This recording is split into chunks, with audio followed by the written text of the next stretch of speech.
بسم اللہ الرحمن الرحیم۔ السلام علیکم پیارے دوستو، 11ویں اور 12ویں صدی عیسوی کا دور صلیبی جنگوں کا دور کہلاتا ہے۔ اس دور میں یورپ میں مسلمانوں اور عیسائیوں کے درمیان کئی عظیم معرکے ہوئے اور مختلف اہم شخصیات کے نام تاریخ میں رقم ہوئے۔ ان لوگوں میں شہنشاہ یروشلم بالڈوین چہارم کا نام بھی شامل ہے۔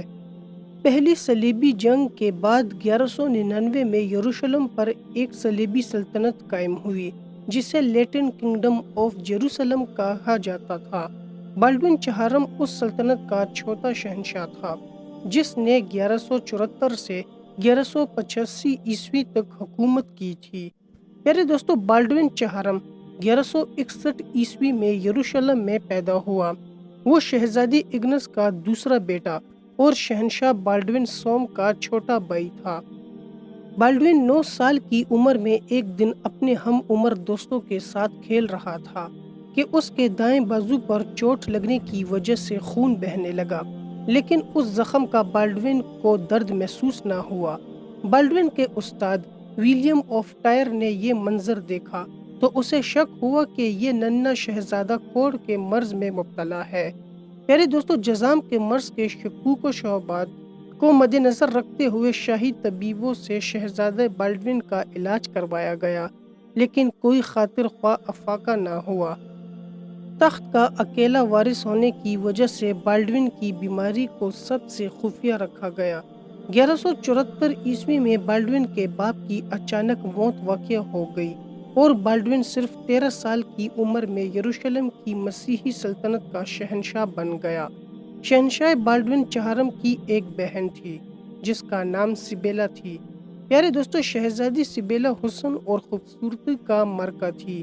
شہنشاہ نے اپنی بہن کی شادی ایک مشہور فرانسیسی نائٹ گائے آف لوزینین سے کر دی۔ اگرچہ بالڈوین کے تخت نشین ہونے سے 75 سال پہلے صلیبی بیت المقدس پر قبضہ کر چکے تھے، تاہم ابھی تک شہر غیر مستحکم تھا۔ مگر بالڈوین اور گائے کے مسیحی اتحاد نے ان کی قوت دوبالا کر دی اور انہوں نے سلطان صلاح الدین ایوبی کے خلاف کارروائی کرنے کا ارادہ کیا۔ جب یروشلم میں مسلمان مخالف پروپیگنڈے جاری تھے تو اس دوران سلطان صلاح الدین ایوبی حلب اور دمشق کے کچھ علاقے فتح کر چکے تھے۔ یہ پہلا موقع تھا جب جذام کے مرض کی وجہ سے شہنشاہ بالڈوین چہارم کے دائیں بازو کی حرکت بند ہو گئی اور اسے صرف بائیں ہاتھ کے سہارے جنگ میں شرکت کرنا پڑی۔ نومبر 1177 عیسوی میں سلطان صلاح الدین ایوبی نے اسکلان شہر پر حملے کی غرض سے پیش قدمی کی۔ ادھر 11 سالہ شہنشاہ بالڈوین بھی اپنے شہر کی حفاظت کے لیے نائٹ ٹیمپلرز کی لاتعداد فوج کے ساتھ نکلا۔ دونوں افواج کے درمیان ماؤنٹ کزرٹ کے مقام پر ہولناک جنگ ہوئی جس میں مسلمانوں کو شدید نقصان اٹھانا پڑا۔ سلطان صلاح الدین ایوبی اپنی فوج کے ساتھ قاہرہ لوٹ آئے۔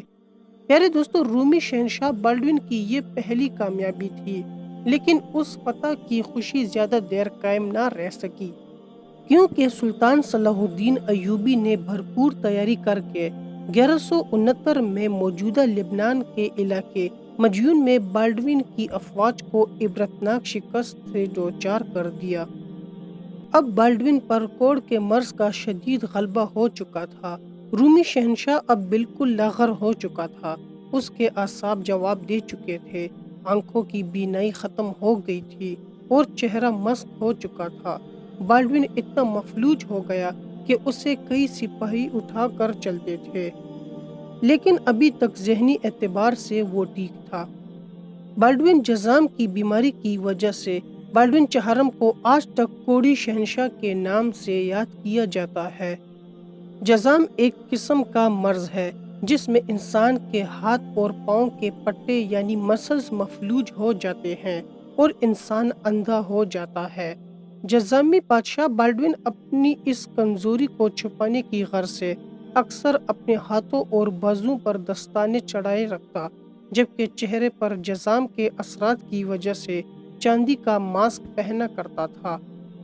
پیارے دوستو، 1183 عیسوی میں جب سلطان صلاح الدین ایوبی نے دوبارہ بیت المقدس کی طرف پیش قدمی کی تو اس وقت جزامی بادشاہ بالڈوین بستر مرگ پر انتہائی اذیت کی حالت میں اپنی زندگی کے آخری دن پورے کر رہا تھا۔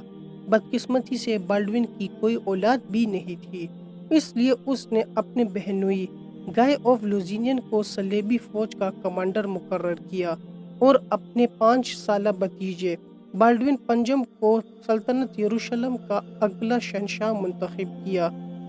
آخری عمر میں اس سے پیچس کا مرض بھی لاحق ہو گیا تھا۔ رومی سلطنت کا شہنشاہ بالڈوین چہارم 30 سال اذیت ناک زندگی گزارنے کے بعد 16 مارچ 1185 کو مر گیا۔ اس نے یروشلم کی مسیحی سلطنت پر تقریباً 11 سال حکومت کی۔ اس نے اپنے دور حکومت میں تمام تر مشکلات کے باعث یروشلم کا ہر صورت دفاع کیا۔ یورپی مورخین بالڈوین چہارم کو ایک کامیاب بادشاہ کے طور پر پیش کرتے ہیں۔ ان کے مطابق بالڈوین کے قرون وسطیٰ کی عیسائی دنیا کے سب سے زیادہ قابل ذکر بادشاہوں میں سے ایک تھا۔ اس کی بہادری، قوت ارادی اور مسلمانوں کے خلاف جدوجہد کو یورپ میں سراہا جاتا ہے، لیکن مسلمانوں کے نقطہ نظر کے مطابق وہ ایک ظالم حکمران سے کم نہ تھا، جس نے کئی مرتبہ مسلمانوں کو اذیت دینے کی خاطر حج کے قافلوں اور مسلمان بستیوں کو لوٹا اور بالآخر اپنے انجام بد کو پہنچ گیا۔ پیارے دوستو، کمسن بادشاہ بالڈوین پنجم 1 سال بعد فوت ہو گیا، جس کے بعد بالڈوین چہارم کی بہن سبیلا تخت سلطنت پر براجمان ہو گئی، اور یوں اس کے شوہر گائے کو بھی لامحدود اختیارات حاصل ہو گئے۔